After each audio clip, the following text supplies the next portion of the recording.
आशीर्वाद बिना सफलता पाइबा असंभव।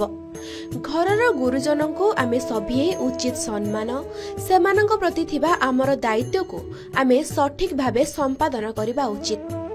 तेबे एही परिप्रेक्षी अनुष्ठित होईछि वयोज्येष्ठ पूजन समारोह। एकथा प्राय बहुत अल्प लोक शुणिथिबे।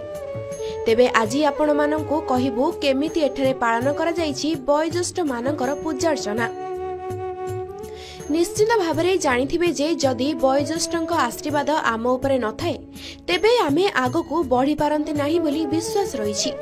किंतु अधिकांश लोक वयोज्येष्ठ लोक माननकु बहुत हैरान हरकत करिथांती, जहा जोगु भगवान असंतुष्ट होइथांती। हेले वर्तमान एक खबर सामना को आसीछि जहाको सुनिले आपण आश्चर्य हेबे निश्चय। केन्द्रापड़ा जिला आली ब्लॉक अंतर्गत खंदोल ग्राम रे देखिबाकू मिलिछि एही नियारा दृश्य। एठारे रुद्र महायज्ञ उपलक्षे वयोज्येष्ठ माननकु पूजार्चना करा जाइथिबा देखिबाकू मिलिछि। आमर विश्वास अछि जे वयोज्येष्ठ माननक शरीर रे भगवान बसवास करंती, तेणु तांको पूजा कले भगवान संतुष्ट होइथांती बोली कथा रहिछि। वरिष्ठ नागरिकଙ୍କ आशीर्वाद प्रति मनिषଙ୍କ ପାଇଁ एकांत आवश्यक। एही वार्ता नै केन्द्रापड़ा जिला आली ब्लॉक अंतर्गत खंदोल ग्रामवासीଙ୍କ पक्षरु हनुमान जीउଙ୍କ पीठरे नवम वार्षिक रुद्र महायज्ञ उपलक्षे वयोज्येष्ठ पूजन समारोह अनुष्ठित होई जाइछि। एही अवसर रे ग्रामर समस्त वृद्ध वृद्धांको नूतन अंगवस्त्र फूल चंदन दिया जाई पूजा अर्चना करा जाइथिला। ग्रामर समस्त कनिष्ठ सेमानक पाद तले लोटी प्रणाम जणाइथिले। खंदोल ग्रामवासीଙ୍କ पक्षरु एभଳି पूज्य पूजा परंपरा नियारा उदाहरण सृष्टि करिछि।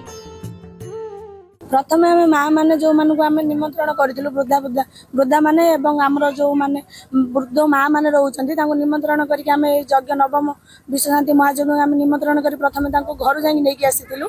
तापर प्रथम आम पाद धोईदेलु। पाद धोई दे सारा पर धूप दीप चंदन रे पूजा कलु एवं अंग वस्त्र देलु। बहुत प्रकार माने से आमको आशीर्वाद कले।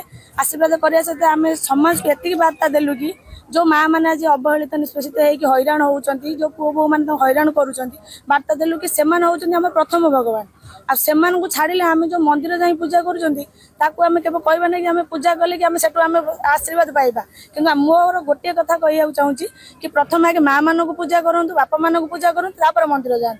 एति आशीर्वाद आम पाई आम समाज को एति बार्ता देलु। रुद्र महायज्ञ उपलक्षे वयोज्येष्ठ पूजन समारोह ए समाज पाई एक प्रेरणा पालटिब निश्चय। सत कहिबाकू गले वरिष्ठ नागरिकଙ୍କ आशीर्वाद प्रत्येक मनिषଙ୍କ पाई एकांत आवश्यक। एकथा समस्त जानिबा उचित। तेबे एभଳି परंपरा खूब नियारा।